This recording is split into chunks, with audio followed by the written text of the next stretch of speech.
कल मेरा first chapter हो गया था, यूरोपीय कंपनी का भारत आगमन हो गया था। फर्स्ट चैप्टर मेरा ये कंप्लीट हो गया था।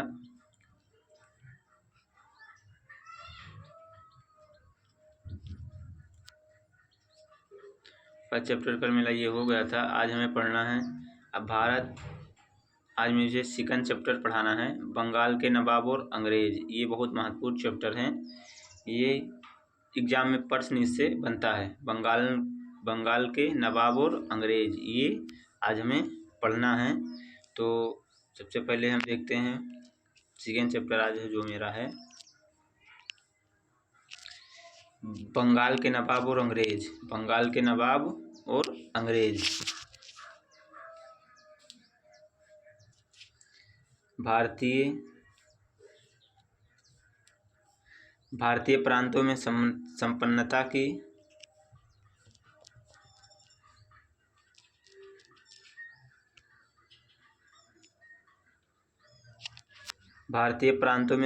संपन्नता की दृष्टि से बंगाल का स्थान महत्वपूर्ण था।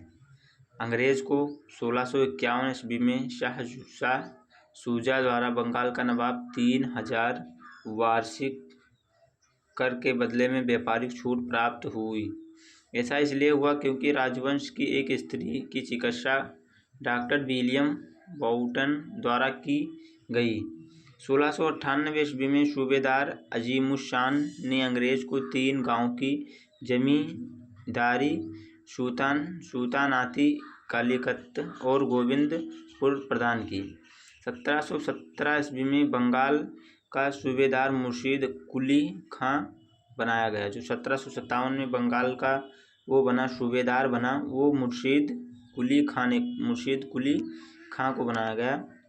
मुर्शीद कुली खां को बनाया गया था। मुर्शीद कुली खां जो 1717 से 1727 तक राज किया।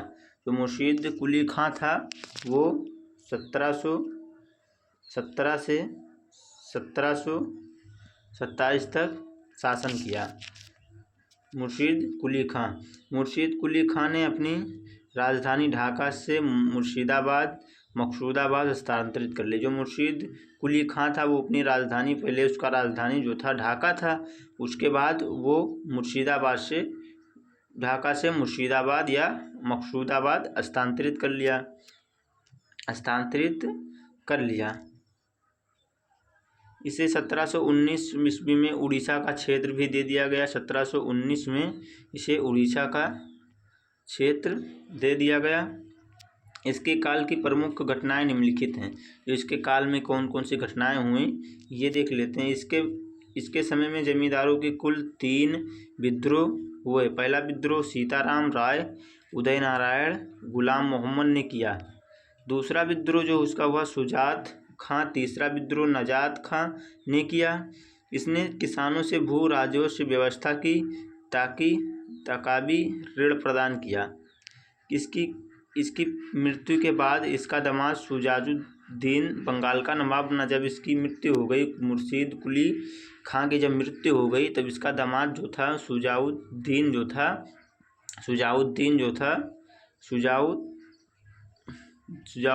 जो था बंगाल का नवाब बना। अब शुजाउद्दीन को देखते हैं। शुजाउद्दीन 1727 से 1749 तक शासन किया। 39 तक 1727 से 1749 तक इसने शासन किया। शुजाउद्दीन जो उसका मुर्शीद कुली का दामाद था, इसने शासन किया। मुर्शीद कुली खां का दामाद 1733 ईस्वी में बिहार का क्षेत्र भी प्रदान कर दिया गया। और उसे मुर्शीद कुली का जो दामाद था उसे 1727 ये शुजाउद्दीन को बंगाल का बिहार का जो क्षेत्र था वो भी 1733 में प्रदान कर दिया गया। इसी तरह बंगाल के अंतर्गत अब बिहार और उड़ीसा के क्षेत्र भी सम्मिलित हो गए। सरफराज 1749 से 39 से जो सरफराज था 1749 39 से 40 तक इसने शासन किया। इसको बिहार के उप सूबेदार अलीवर्दी खां ने गिरी अथवा गिरिया नामक स्थान पर घेर कर मार डाला। इस तरह स्वयं बंगाल का सूबेदार बन गया। अलीवर्दी खां जो था, अलीवर्दी खां 1740 से 1756 तक शासन किया। तो अलीवर्दी खां था वो 1740 से 56 तक शासन किया। यह बंगाल के नवाबों में सबसे योग्य नवाब था। जो अलीवर्दी खां था वो बंगाल के नवाबों में सबसे योग्य और सबसे जानकार नवाब था। यह सरफराज खां को मारकर गद्दी पर बैठा था। जो सरफराज खां था उसे मारकर यह गद्दी पर बैठा था। इसलिए मुगल सम्राट को 2 करोड़ घूस देकर अपने पद की स्थायी बनाया। और जो बंगाल के नवाब थे, मुगल सम्राट जो था उसे 2 करोड़ इसने घूस दिया था अलीवर्दी खां ने, तब वो हमेशा के लिए अस्थायी बना लिया था अपनी शासन को, अपनी गद्दी को। परंतु इसके बाद 16 वर्ष के शासनकाल में इसने मुगल बादशाह को भी राजवश नहीं भेजा। रघु जी के लगातार आक्रमण से बाध्य होकर इसे उड़ीसा का क्षेत्र 1751 में मराठों को देना पड़ा। यूरोप की तुलना में इसे मधुमक्खियों से की गई, और यूरोपीय थे उनकी तुलना मधुमक्खियों से किया गया है। यदि ना छोड़ा जाए तो शहद देगी, और यदि छोड़ दिया जाए तो काट काट कर मार डालेगी। इस यूरोपियों की तुलना मधुमक्खियों से किया गया। अलीवर्दी खां के कुल 3 पुत्रियाँ। अलीवर्दी खां जो था उसके कुल 3 पुत्री थी। उसके तीनों दामाद उसके जीवन काल में ही ख़त्म हो चुके थे, उसके जीवन काल में ही ख़त्म हो गए। सबसे छोटी लड़की के पुत्र सिराजुद्दौला को अपना उत्तराधिकारी बनाया। जो सबसे छोटी लड़की थी उसका जो पुत्र था सिराजुद्दौला, उसको अपना उत्तराधिकारी बनाया, सिराजुद्दौला 1756 से 57 तक शासन किया। अलीवर्दी खां की मृत्यु के पश्चात उसका दोहित्र पुत्री का पुत्र जो था सिराजुद्दौला उत्तराधिकारी बना। गद्दी पर बैठने के समय उसके 3 प्रमुख शत्रु थे। कौन कौन थे? शत्रु मतलब दुश्मन। उड़मा का नवाब और शौकत जंग था, और उसकी मौसी घसीटी बेगम थी, और अंग्रेज़ थे। ये 3 इसके बहुत बड़े दुश्मन थे। इसमें अंग्रेज़ सबसे प्रबल शत्रु थे। जो अंग्रेज़ से सबसे ताकतवर था, क्योंकि उन्होंने शौकत जंग को शरण दिया था और घसीटी बेगम को अपनी समर्थन दिया था। 1756 में यूरोप में 7 वर्षीय युद्ध छिड़ जाने से अंग्रेज़ों ने कलकत्ता और फ्रांसीसियों ने चंद्रनगर की किले बंदी प्रारंभ कर दी। नवाब के मना करने पर फ्रांसीसी मान गए, परंतु अंग्रेज़ नहीं माने। फलस्वरूप सिराजुद्दौला ने 20 जून 1756 को पोर्ट विलियम कलकत्ता पर अधिकार कर लिया। अंग्रेज गवर्नर ने भागकर पुल्टा द्वीप में शरण ली। घटना 20 जून 1756 की यह घटना है। इस घटना का वर्णन हालवेल द्वारा किया गया, इसके अनुसार 20 जून की रात को 146 अंग्रेजों को 18 फुट लंबे तथा 14 फुट 10 इंच चौड़े एक कोठरी में बंद कर दिया गया था।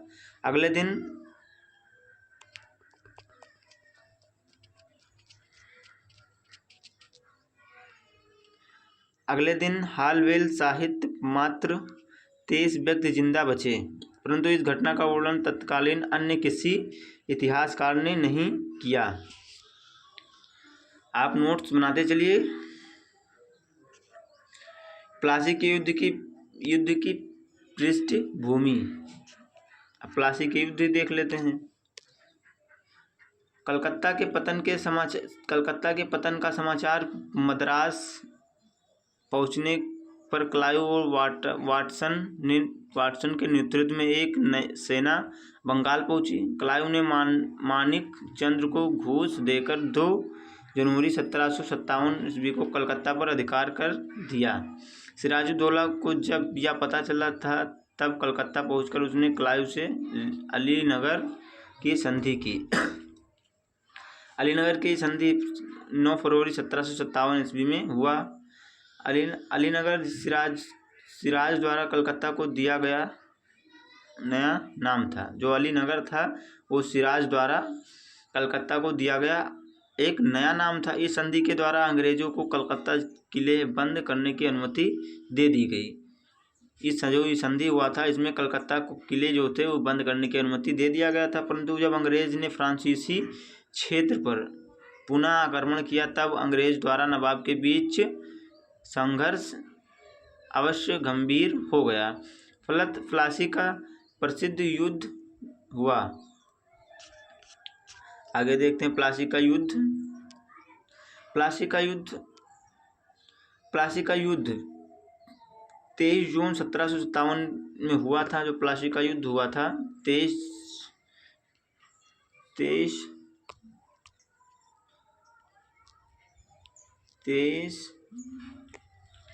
जून 1757 ईस्वी में हुआ था। प्लासी का वास्तव में युद्ध था। प्लासी का युद्ध वास्तव में युद्ध था ही नहीं अपितु यह एक षड्यंत्र था। इस षड्यंत्र में निम्नलिखित लोगों ने हिस्सा लिया। मीर जाफर ने हिस्सा लिया। नवाब का सेनापति था मीर जाफर। जगत सेठ ने लिया। कलकत्ता का सबसे बड़ा बेकर था। अमीन चंद सबसे अमीर व्यक्ति एवं षड्यंत्र का नेता था। मनिक चंद नवाब के एक टुकड़ी का प्रमुख था। खादिम खां नवाब के एक टुकड़ी का प्रमुख था। इतने लोग नवाब की ओर से केवल मीर भदान, मोहनलाल एवं उदी फ्रांसीसी सैनिकों ने हिस्सा लिया। मीर महादन युद्ध में मारा गया। सिराजुद्दौला युद्ध के समय ही मुर्शिदाबाद लौट गया और मीर जाफर के पुत्र मीरन ने उसकी हत्या करवा दी। इस तरह प्लासी का युद्ध समाप्त हो गया। मीर जाफर को देखते हैं। मीर जाफर जो 1757 से 1760 तक इसने शासन किया। प्लासी के युद्ध में मीर जाफर की महत्वपूर्ण भूमिका इसी कारण है उसे बंगाल का नवाब बना दिया गया था। मीर जाफर ने अंग्रेजों को निम्नलिखित सुविधाएं दी। जैसे अंग्रेजों को 24 परगना की जिम्मेदारी दी। अंग्रेजों को वर्धमान तथा नदिया के क्षेत्र में कंपनी को दे दिया गया। क्लाइव को भी प्लासी के युद्ध का फायदा मिला और इसे बंगाल का पहला गवर्नर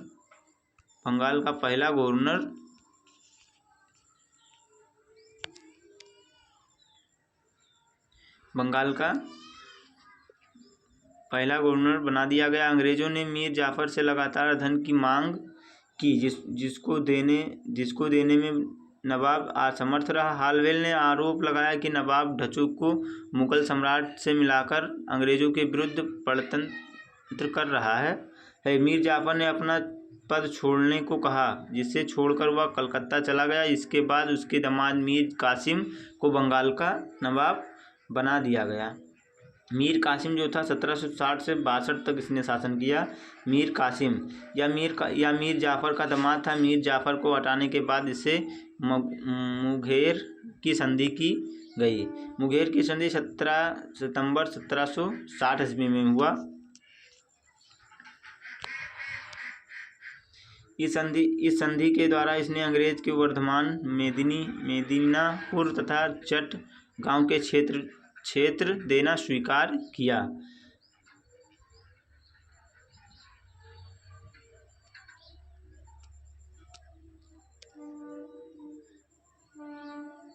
सिलहट के चूने के व्यापार में कंपनी का आधा भाग मान लिया गया।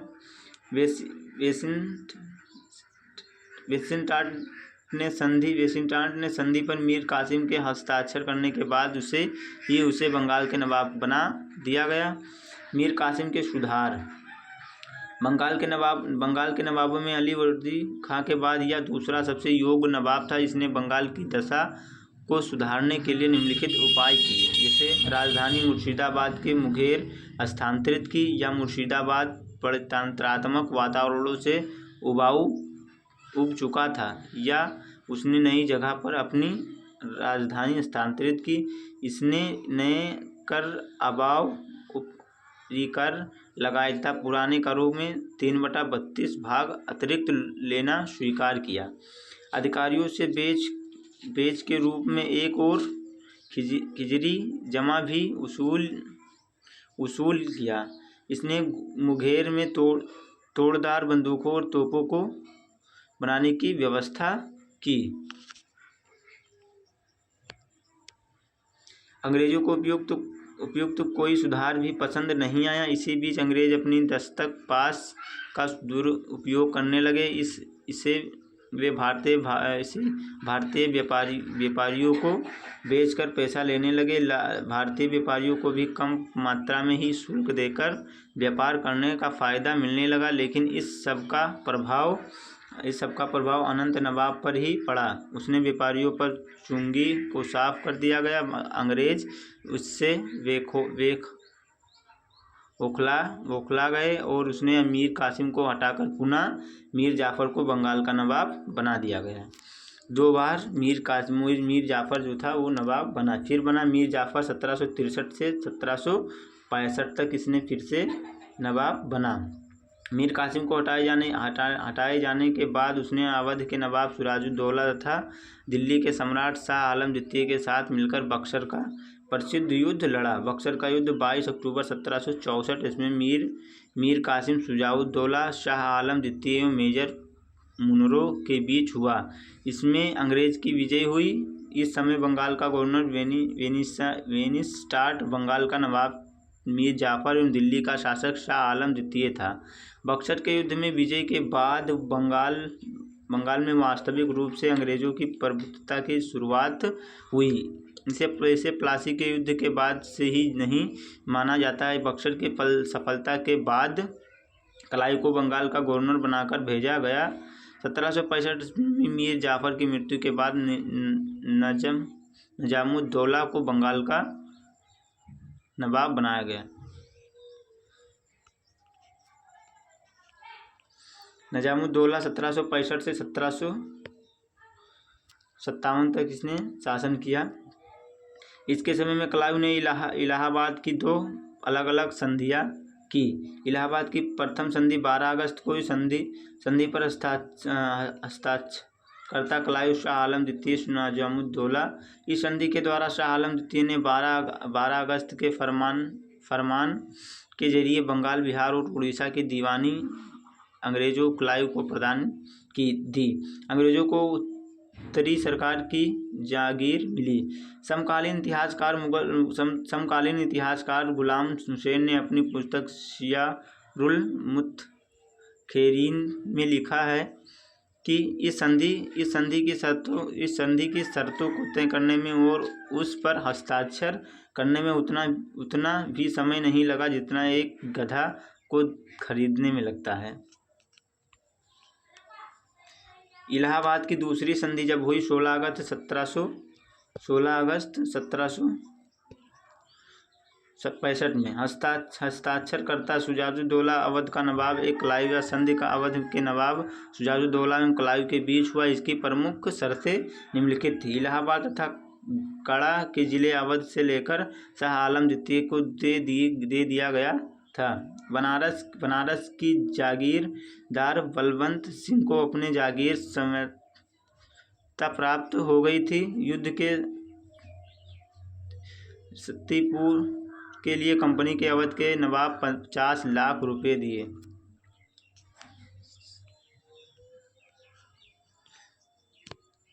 आज के लिए इतना ही। अगले वीडियो में फिर मिलेंगे।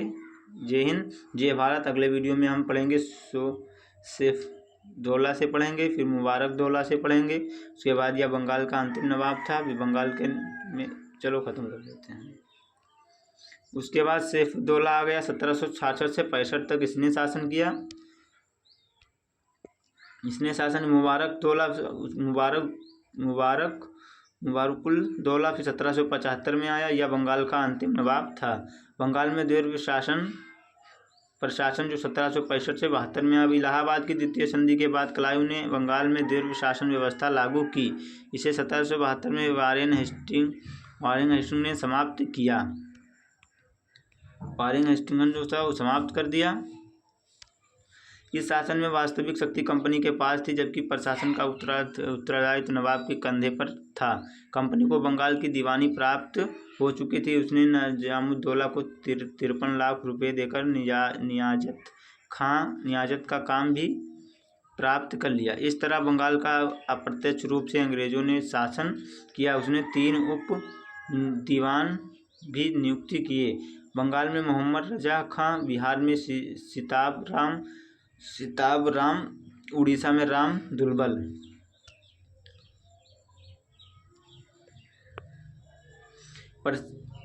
प्रसिद्ध इतिहासकार के एम पन्कर ने